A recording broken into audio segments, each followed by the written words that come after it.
que vous définiriez votre style et le style de votre marque? Alors moi, j'ai un mot que c'est beaucoup utilisé, mais c'est street fashion, dans le sens qu'il y a un côté street, un peu, un peu hip-hop, maintenant pour généraliser, on va dire.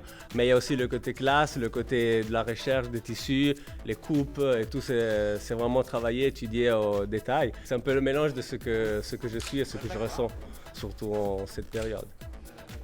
Est-ce que vous pensez que le fait que vous ayez une petite notoriété, d'avoir participé à plusieurs télé-réalités en France, en Italie, est-ce que ça c'est plutôt un avantage selon vous ou plutôt un inconvénient pour cette marque? Moi, je pensais que c'était pas trop un avantage au début. C'est pour ça aussi que je me suis éloigné un peu de tout ça et j'ai commencé à travailler dur sur mes projets. Mais en fait, si tu joues bien tes cartes dans ces programmes, ça peut être quand même de l'avantage, tu peux quand même avoir de l'avantage. Et moi, je parle personnellement, j'ai eu la chance d'avoir ça parce qu'en fait, je suis resté toujours moi-même, je n'ai pas fait des choses cheloues. donc voilà, les gens, ils ont compris ça, donc ils ont vu qu'après des années, je continue à travailler, la chose a grandi. Moi, on me parle encore beaucoup. Enfin, pas beaucoup, mais souvent de Secret Story, surtout quand je viens ici dans la Suisse française ou je vais à Paris, bien sûr.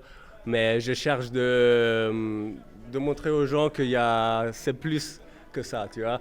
Donc c'est pour ça que je travaille à fond sur ma marque, jour et nuit, pour montrer que pas tous les gens, tu vois, qui font de la télé-réalité, c'est des cons ou des gens qui n'ont pas d'idée ou ils veulent pas travailler, quoi.